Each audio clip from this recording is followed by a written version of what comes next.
Some places were never meant to be found, not because they're hidden, but because they don't want to be remembered.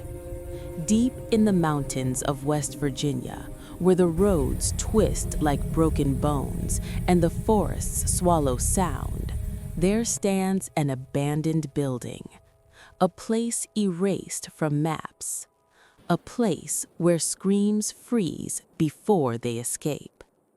This is not a story about bad luck. This is a story about curiosity and the price people pay when they take the wrong turn. Decades before the bloodshed, the Glenville Sanatorium was built as a place of healing, a massive concrete structure designed to isolate the sick from the world. Patients were brought here with severe deformities, genetic conditions, and illnesses society didn't want to see. Doctors believed isolation was treatment. They believed silence was mercy. But inside those walls, something darker grew. The staff began noticing disappearances, patients wandering into restricted wings, strange sounds echoing through ventilation shafts late at night. Then came the incident. A violent riot erupted within the sanitarium. Security failed, locks were broken, and several patients, dangerously unstable and physically deformed, vanished into the surrounding mountains. The sanitarium was shut down, sealed, abandoned, and forgotten, or so people thought. Years later, a group of college students head out for a winter getaway. Snowboarding, drinking, one last reckless adventure before adulthood catches up. They're young, confident, unaware. The road conditions worsen as snowstorms roll in. Cell service fades, GPS loses signal. Then the crash.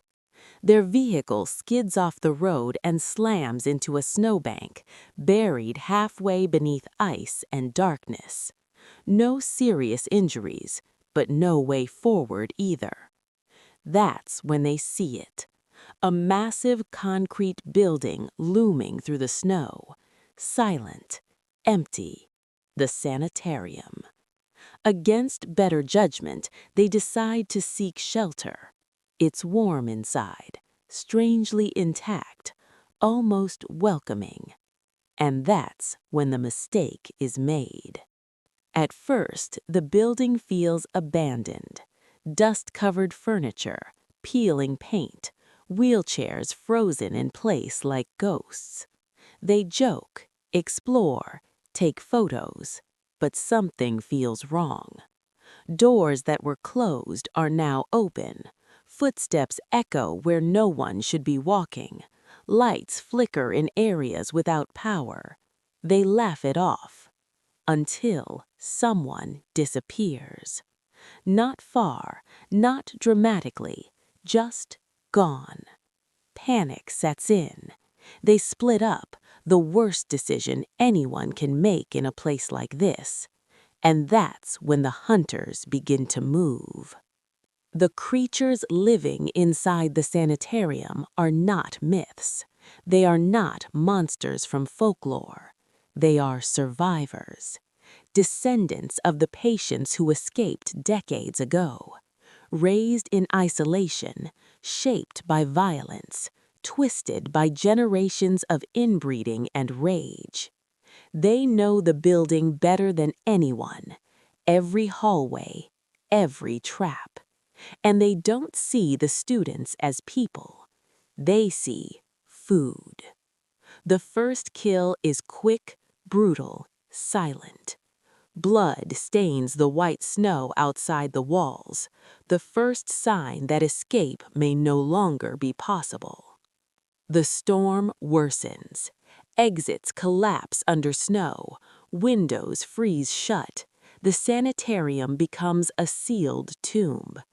Inside, fear fractures the group. Some want to hide, some want to fight, some just want to survive long enough to see daylight again. But the killers don't rush. They play. Power is cut deliberately. Emergency lights flicker like dallying heartbeats. Screams echo through empty hallways designed to disorient and terrorize. Every attempt to escape is anticipated, because this isn't their first hunt. The deaths become more savage, traps built from medical equipment, tools repurposed into weapons, rooms designed to humiliate before killing. The building itself feels alive, feeding on fear. One by one, the group is reduced. Friends watch helplessly, survivors break down, hope dies quietly.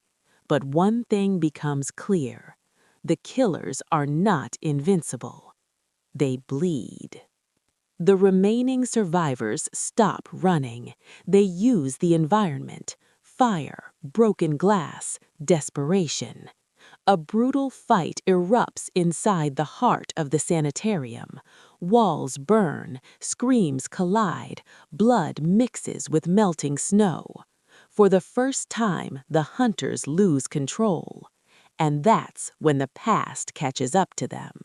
Hidden rooms are discovered, old medical records, photographs, evidence of experimentation. The truth is worse than imagined. The sanitarium didn't just house patients, it created them. Neglect, abuse, cruel experiments disguised as treatment. The killers aren't just products of nature, they are products of human cruelty. As the building collapses under fire and chaos, the last survivors make a final run for freedom. The snowstorm clears, the forest opens. For a moment it seems over. Rescue arrives. Lights, sirens, warmth. But horror doesn't end just because help shows up. Authorities search the ruins. They find bodies. They find evidence. But they don't find everything. Because some paths don't lead back to civilization. Some lead deeper into the woods. And somewhere in the mountains of West Virginia, something still watches the road, waiting for the next wrong turn. If you ever find yourself lost, if the road feels unfamiliar, if the forest feels like it's watching you, turn around. Because not every place wants visitors, and not everyone who disappears was an accident.